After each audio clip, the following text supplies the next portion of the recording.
For this Let's Talk Jinx, every 2 weeks what we always do is talk about the patch. So this is patch 12.5 notes for League of Legends. But what we do is don't talk about the whole patch, we just talk about changes that might affect Jinx or other AD carry changes because they might affect the Jinx slash AD carry matchup in the laning phase specifically. But the thing about this patch and why this video might be kind of short is because it is rather light on everything except possibly skins.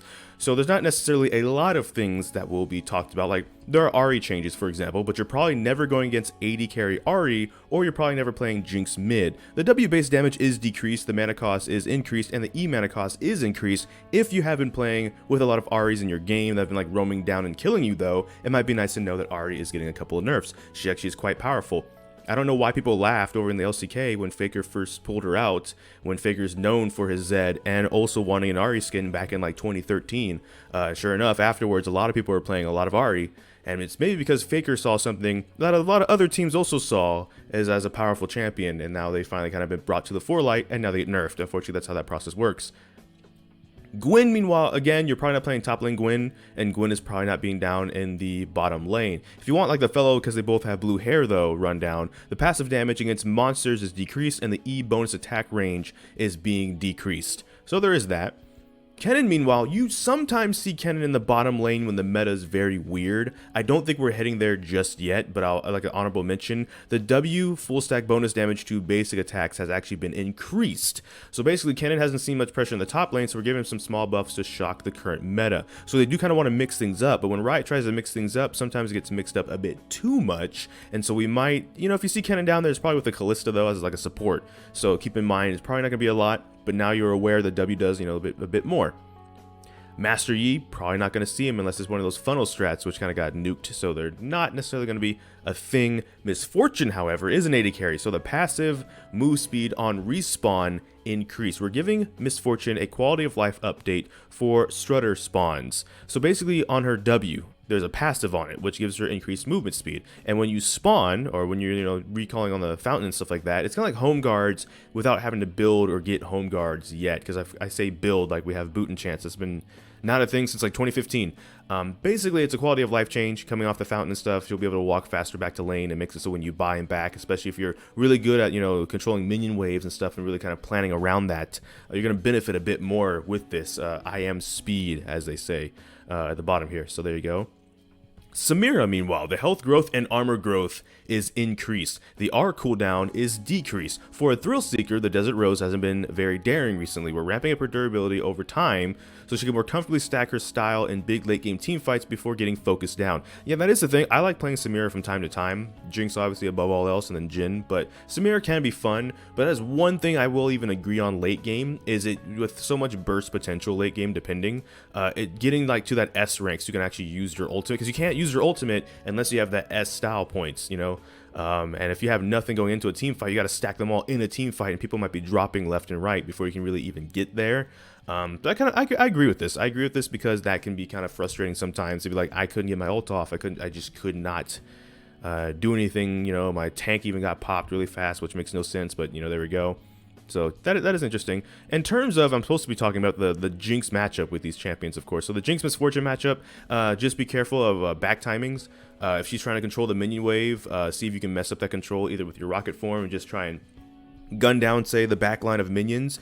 Even if you don't get the last, I hate saying this, but like even if you don't get the last hit, if this is really going to be a problem for you, then what you want to do is you need to mess up the minion wave. You need to push that wave back super hard, and so the extra movement speed and whatever won't matter. And by the time she makes it back to her tower, she's already missing minions because you shoved them into her tower, so the tower's already now killing minions and XP and gold that she's missing out on.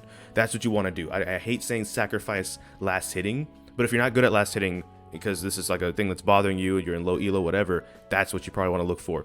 With Samira, with the health growth and armor growth increase and the R cooldown decrease, these are mainly out of laning phase changes. So in lane phase, it should be actually the same. If you already beat Samira, you're probably going to still beat Samira. If you don't beat Samira already, you need to start beating Samira.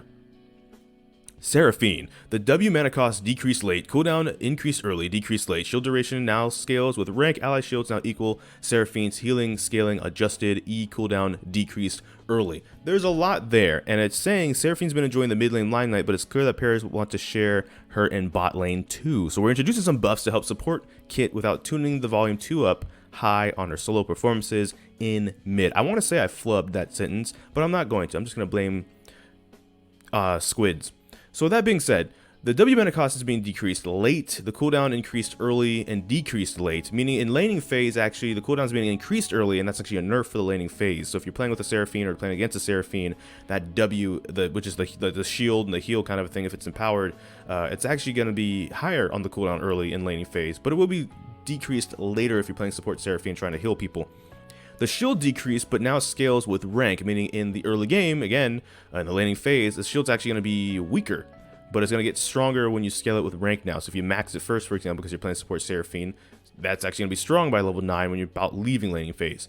Ally shields now equals Seraphine's heal scaling adjusted, which could be nice because it means the self heal and the allied heal is going to be the same, roughly. And the E cooldown is decreased early. Now that's the one where it's empowered, you throw out like the 2 waves and it could snare people and stuff like that. So if you're playing with a Seraphine as Jinx, have the Flame Chompers ready as usual, because you might actually want to be aggressive with this ability if it's on cooldown decreased early. As much as you want to probably max the shield, you probably will put like a point or 2 into E then if this is the case, 1 point in the Q and then the rest of your points in the W for say.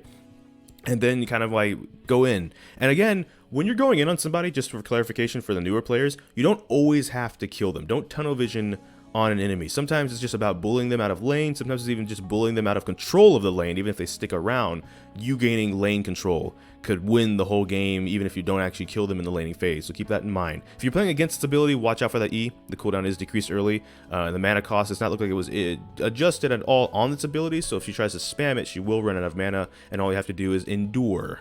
So there we go. Hullbreaker is actually getting nerfed, I believe. Yes. All right. There's some adjustments, there's some mythics, there's the Fairlord Clash, that's nice, personalization, bug fixes, and of course the skins. Skins for Bzz, Ziggs, that's their words, okay. Heimer Stinger, Nunu and B-Lump, and or Biana. Alright, graphic.